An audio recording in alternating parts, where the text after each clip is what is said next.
अस्सलामुअलैकुम दोस्तों, आज की वीडियो में हम आपको खुशामदीद कहते हैं। दोस्तों आज की वीडियो में हम आपको बताएंगे कि CD70 मोटरसाइकिल चाइना मोटरसाइकिल के तीसरे गियर की गरारियां जो है वो आवाज़ क्यों करती हैं। जैसे ही तीसरे गियर में हम मोटरसाइकिल को लाते हैं तो ऐसे बुरी बुरी आवाज़ें, एक अजीब सी आवाज़ आनी शुरू हो जाती है और चौथे गियर में बिल्कुल ओके हो जाती है।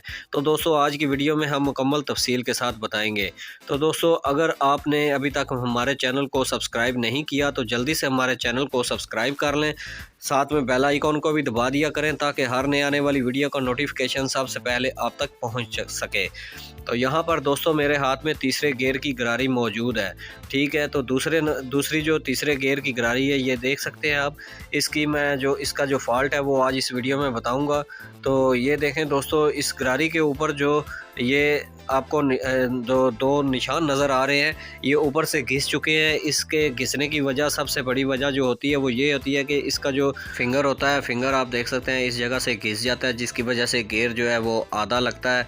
गरारी जो है वो पूरी ठीक तरीके से दूसरी गरारी में बैठती नहीं है, जिसकी वजह से जो ये चीज़ जो है ये ऊपर नीचे गरारी जो है मूवमेंट भी नहीं करती। तो इसको आप रिप्लेस कर दिया करें, ठीक है। तीसरे गियर की गरारियाँ भी हम रिप्लेस करेंगे। तो रिप्लेस करने का तरीक़ाकार अभी मैं आपको यहाँ पर दिखाता हूँ। तो ये देखें, हमने पुरानी जो गरारियाँ हैं वो उतार ली हैं। तो दूसरी जो नई वाली गरारियाँ हैं वो अभी हम इसको लगाएंगे, इस पर लगाएंगे। ये इस तरीके से आपने इस गरारी को ऐसे शिफ्ट करना है, ठीक है। तो इसके ऊपर एक लॉक आएगा, उस लॉक को भी हम लॉक प्लास के साथ इस तरह से लगा देंगे। और यहाँ पर लॉक को हम थोड़ा सा हमने शाफ्ट के ऊपर चढ़ा लिया था, तो हम हाथ की मदद से इसको अपनी जगह पर हमने यहाँ पर आप देख सकते हैं बिठा दिया है। अभी इसके ऊपर एक वॉशर लगाएंगे जिसके 3 जो है किंगरे होंगे। ये देखें, ये इस तरह की जो वाशल है हम इसके ऊपर लगाएंगे। ये हर होंडा 70 चाइना में जो है ये वाशल होती है। और गरारी चौथे गियर वाली हम इसके ऊपर बिठा देंगे। इस गरारी के ऊपर कोई वाशल नहीं आती, ठीक है। इसके शाफ्ट के बिल्कुल नीचे जो आप देख सकते हैं, जो पहले गियर वाली गरारी है, इसके ऊपर जो है हम वाशल को लगा देंगे। ये वाला हिस्सा कंप्लीट हो चुका है, अभी हम दूसरा वाला जो है इसको कंप्लीट करेंगे। तो यहाँ पर आपने फिर वही वाशल लगानी है जिसके अंदर 3 जो है सिरे बने हुए हैं, ठीक है। ये वाली वाशल ऊपर रख लेनी है आपने और इसके ऊपर तीसरे गियर की जो नई गरारी है वो हम रखेंगे। तो दोनों गरारियां जो है हमने रिप्लेस करनी है, एक गरारी हमने बिल्कुल रिप्लेस नहीं करनी तीसरे गियर की कोशिश करें, दोनों गरारियां आप चेंज कर दिया करें, ठीक है। तो अभी हमने जो दूसरी गरारी है उसको लगा दिया है, उसके ऊपर ये वाशल रखेंगे। फिर उसके ऊपर जो है एक और जो चौथे गियर की गरारी है वो लगाएंगे और इसके ऊपर एक वाशल आ जाएगी। इस तरह से ये सेट जो है ये भी कंप्लीट हो चुका है, ठीक है। इस तरह से हम अभी ये देख सकते हैं आप, दोनों गरारियों का जो सेट है ये कंप्लीट हो चुका है।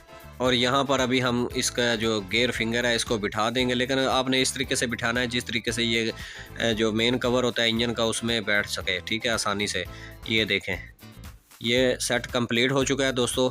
तो अभी हम इसको जो है कवर के अंदर बिठा कर आपको मुकम्मल तरीक़ाकार बताएंगे। तो इस तरह से आपने ये देखें, इसके नीचे कोई वाशल नहीं आती, ठीक है। ये बैरिंग वगैरह आपने ध्यान से देख लेने हैं, कोई बैरिंग वगैरह ख़राब ना हो, ठीक है। तो अभी हम इसको यहाँ पर ऐसे बिठा देंगे और ये शाफ्ट अभी तक ठीक तरीके से, जो बड़ी शाफ्ट है वो बैठी नहीं है, जिस वजह से थोड़ा सा जो गियर है वो सहत है, ठीक है। तो थोड़ी की मदद से आपने इसको थोड़ा थोड़ा सा ऊपर से ऐसे ठोक लेना है ताकि ये प्रॉपर तरीके से बैठ सके, ठीक है। गियर फिंगर जो शिफ्टर है वो भी बैठ चुका है। और अभी हम इसका जो गियर है वो आपको दिखाएंगे कि कहाँ पर पहला गियर लगता है और कहाँ पर दूसरा, तीसरा और चौथा। तो उनमें जो गैप होता है वो आपने वो देखना है कि जो गरारी है वो एक दूसरे में बिल्कुल ठीक तरीके से बैठ चुकी है या थोड़ा सा गैप है। मामूली सा होता है लेकिन ज़्यादा गैप नहीं होना चाहिए। अगर ज़्यादा गैप होगा तो जो गियर है वो स्लिप करेगा, ठीक है। तो पहले गियर की जो गरारी है ये आप देख सकते हैं, दूसरे गियर की गरारी पहले गियर में नीचे की तरफ जो है बैठ चुकी है प्रॉपर तरीके से। अभी दूसरे गियर की जो गरारी है वो तीसरे गियर में दूसरी शाफ्ट पर, यहाँ पर ये आप देख सकते हैं तीसरे गियर की दूसरी गियर की गरारी में यहाँ पर प्रॉपर तरीके से बैठ चुकी है। तो यहाँ पर थोड़ा सा मैं आपको गाइड कर देता हूँ। ये देखें दोस्तों, जब गियर लगता है तो ये गरारी इस तरीके से ऐसे बैठ जाती है, थोड़ा सा गैप होता है, ज़्यादा जो है गैप जो है कम नहीं होना चाहिए। इतना भी होगा तब भी गियर जो है स्लिप करेगा। ये फुल ऐसे बैठनी चाहिए, ठीक है।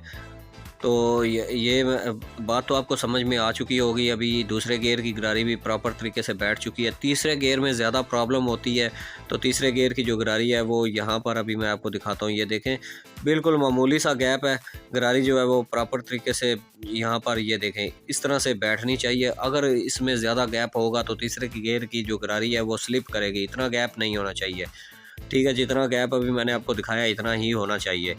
तो चौथा गियर भी लग चुका है, ठीक है। तो दोस्तों यहाँ पर अभी ये गियर बक्सा जो है ये कंप्लीट हो चुका है। अगर आपको कुछ हमसे पूछना हो तो व्हाट्सएप नंबर तकरीबन हर वीडियो के एंड में हम जो है मौजूद होता है, तो आप हमसे उस नंबर पर जो है रब्ता कर सकते हैं, ठीक है। तो अगर आपने हमारे चैनल को अभी तक सब्सक्राइब नहीं किया तो जल्दी से हमारे चैनल को सब्सक्राइब कर लें, साथ में बेल आइकॉन को भी दबा दिया करें, ठीक है। तो दोस्तों आज की वीडियो बस यहीं तक, मिलते हैं नेक्स्ट वीडियो में। अल्लाह हाफिज़।